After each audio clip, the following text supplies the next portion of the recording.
بسم اللہ الرحمن الرحیم. ڈیئر اسٹوڈنٹ، السلام علیکم.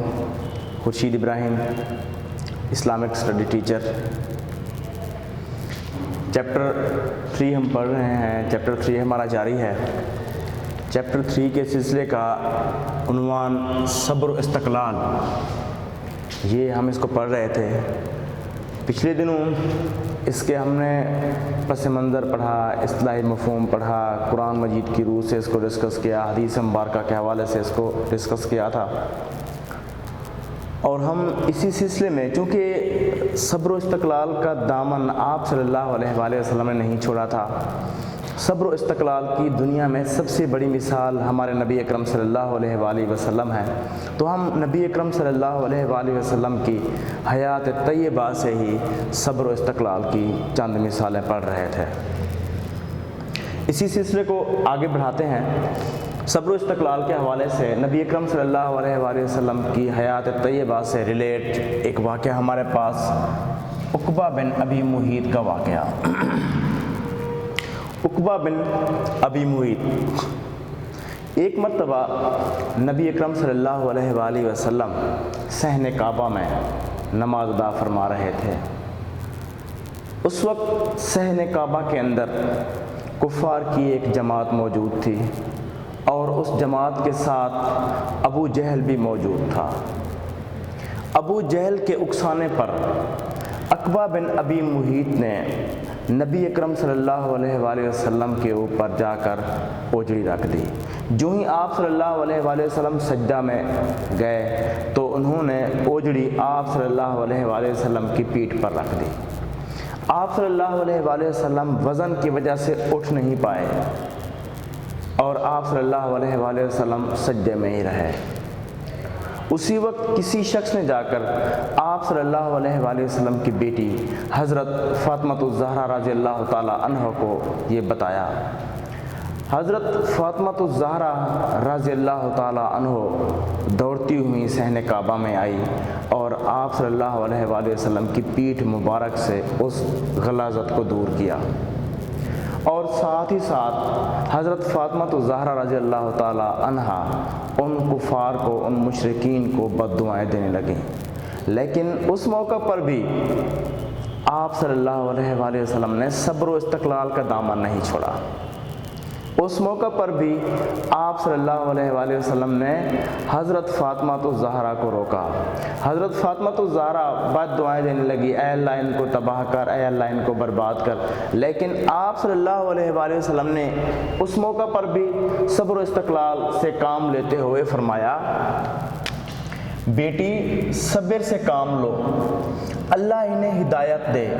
یہ نہیں جانتے ان کی بہتری کس چیز میں ہے. یہ نہیں جانتے ان کی بہتری کس چیز میں ہے.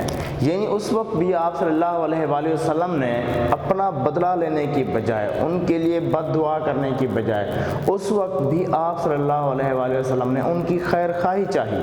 اس وقت بھی آپ صلی اللہ علیہ وآلہ وسلم نے حضرت فاطمہ الزہرا کو یہ بتایا کہ یہ نادان ہیں، یہ نہیں جانتے کہ یہ کیا کر رہے ہیں، اور ان کو یہ پتہ نہیں ہے کہ ان کو کیا کام کرنا چاہیے اور ان کی بہتری کس کام میں ہے.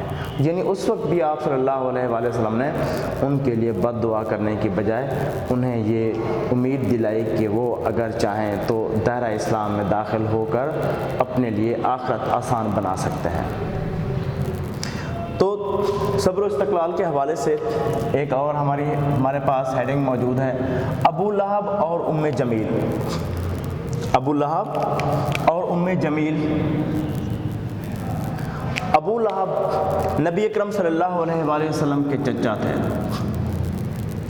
اور ان کی بیوی ام جمیل تھی. یہ دونوں غیر مسلم تھے.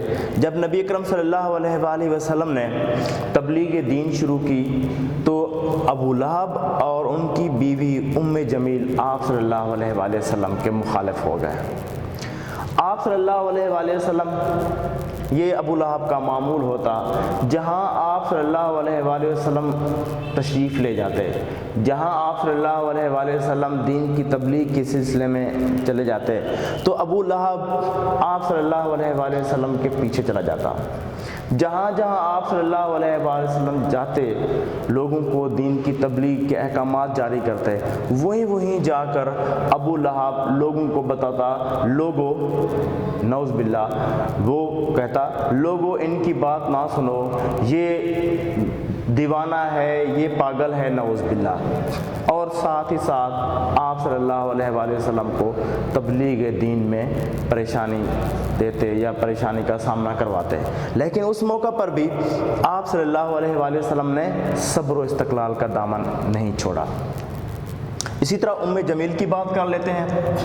ام جمیل جو ابو لہب کی بیوی تھیں، ام جمیل آپ صلی اللہ علیہ وآلہ وسلم کے راستے میں کانٹے بچھاتی تھیں۔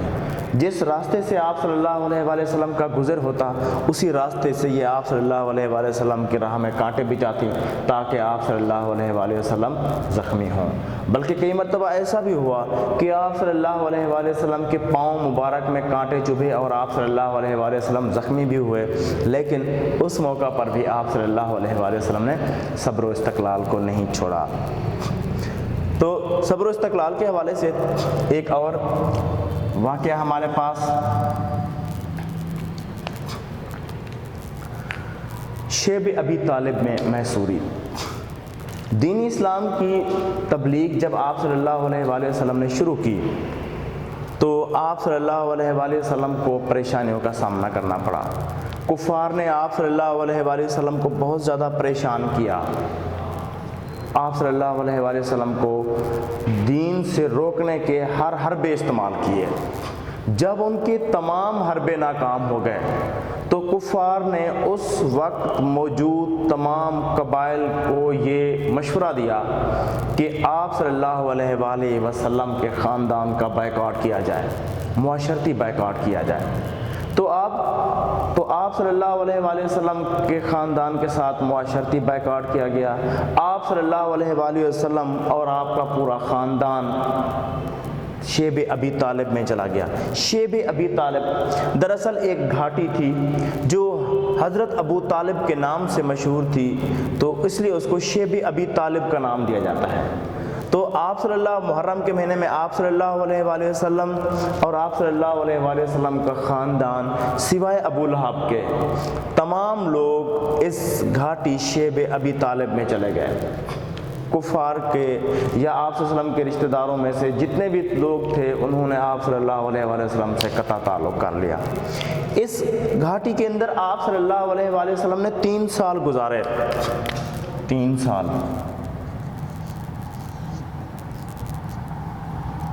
لیکن آپ صلی اللہ علیہ وآلہ وسلم کے یہ 3 سال انتہائی مشکل میں تھے۔ کچھ روایت میں آتا ہے کہ آپ صلی اللہ علیہ وآلہ وسلم اور آپ صلی اللہ علیہ وآلہ وسلم کا خاندان پتے کھا کر گزارا کرتے تھے۔